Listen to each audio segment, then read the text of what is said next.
Bismillahirrahmanirrahim. Assalamu alaikum. I hope all of you are fine. I am your teacher Amna Ahmad and I welcome to all of you in my class. My dear students, आप जानते हैं कि हम chapter 8 पढ़ रहे हैं that is about force and pressure. आज हम लेक्चर 7 पढ़ने वाले हैं। इसमें हम इस चैप्टर का होल रिव्यू करने वाले हैं कि इस चैप्टर में हमने क्या क्या सीखा। So let's see. Recognize that several forces may act on object that may or may not balance each other. Examine the effects of an unbalanced force on an object. इसमें हमने देखा कि बैलेंस्ड और अनबैलेंस्ड फोर्सेस क्या हैं, किस तरह से जो टू फोर्सेस ऑपोजिट डायरेक्शन से हम लगाते हैं इन इक्वल मैग्नीट्यूड वो बैलेंस्ड फोर्सेस कहलाती हैं और वो ऑब्जेक्ट की मोशन को चेंज नहीं करती।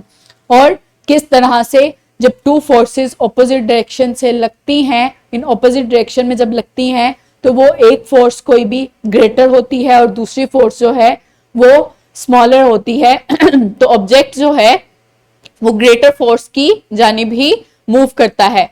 तो जो ये फोर्सेस हैं ये क्या हैं? Unbalanced forces. तो अनबैलेंस्ड फोर्सेस जो हैं वो ऑब्जेक्ट की मोशन पे इफेक्ट डालती हैं, उसकी डायरेक्शन को चेंज कर सकती हैं, उसको स्पीड अप कर सकती हैं।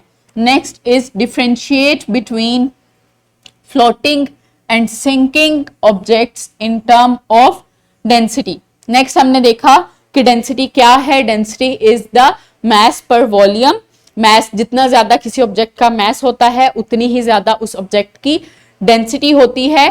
तो जितनी ज्यादा किसी ऑब्जेक्ट की डेंसिटी होती है वो वाटर में सिंक करता है और जितनी कम किसी ऑब्जेक्ट की डेंसिटी होती है वो वाटर की सरफेस पे फ्लोट करता है। और जो ऑब्जेक्ट सिंक करते हैं उन पे जो अपवर्ड फोर्स होती है पानी की वो कम लगती है, इसलिए वो सिंक करते हैं। और जिन पे अपवर्ड फोर्स जो बॉयंट फोर्स होती है वो ज्यादा लगती है with relative to their weight, वो पानी की सतह पे फ्लोट करते हैं। So next is define pressure with examples and its unit.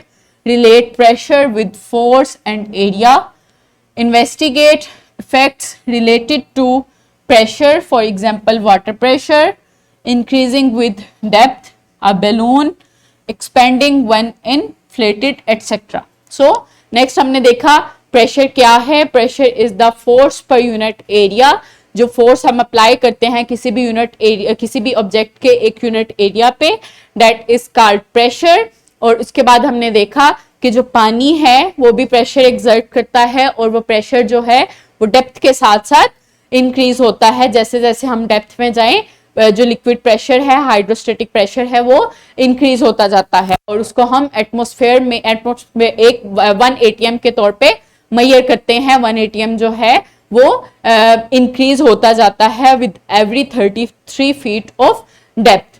So next हमने देखा कि जो एयर है वो भी प्रेशर एक्सर्ट करती है और वो प्रेशर जो है वो चेंज होता है विद ऑल्टीट्यूड। जैसे जैसे हम सी लेवल से ऊपर जाते हैं प्रेशर जो है कम होता जाता है।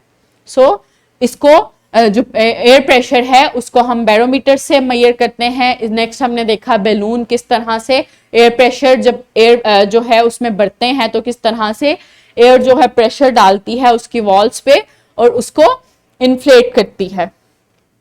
Next is examine the effects of force in the presence of air pressure. Next हमने देखा कि जो फोर्स का इफेक्ट है in the presence of air pressure वो क्या है, किस तरह से जब एयर के मॉलिक्यूल्स इंक्रीज होते जाते हैं तो वो इंक्रीज होने के साथ उनका एयर प्रेशर भी, जो एटमॉस्फेरिक प्रेशर है वो भी इंक्रीज होता जाता है। एटमॉस्फेरिक प्रेशर इंक्रीज होने की वजह से फोर्स ज्यादा अप्लाई होती है। तो हमने सॉफ्ट ड्रिंक जो स्ट्रॉ की मदद से हम पीते हैं उसकी एग्जांपल में देखा है। इसके अलावा ग्लास पे जब हम लिड रखते हैं और उसको हम उल्टाते हैं तो एयर प्रेशर ज्यादा होने की वजह से लिड जो है गिरता नहीं है।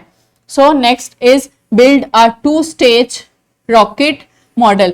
नेक्स्ट हमने प्रोजेक्ट किया जिसमें हमने 2-stage रॉकेट बनाया with the help of balloons. किस तरह से 2-stage जो रॉकेट है वो वर्क करता है ये हमने देखा। इसके बाद make a hydraulic elevator.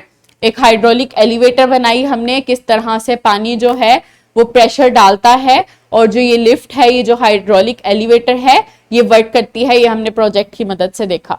So next is homework. The atmospheric pressure on a stormy day is 80,000 Pascal. Convert the value into atmospheres. ये पास्कल में आपको वैल्यू दी हुई है एक एटमॉस्फेरिक प्रेशर की, डेट इज 80,000. आपने इसको क्या करना है, आपने इसको एटमॉस्फेयर्स में चेंज करना है. इसको कैलकुलेट करके आप अपनी नोटबुक में अपने टीचर्स को दिखाएं कि आपने सही से सॉल्व किया या नहीं. So I hope you enjoyed learning with me. Thank you so much. अल्लाह हाफिज.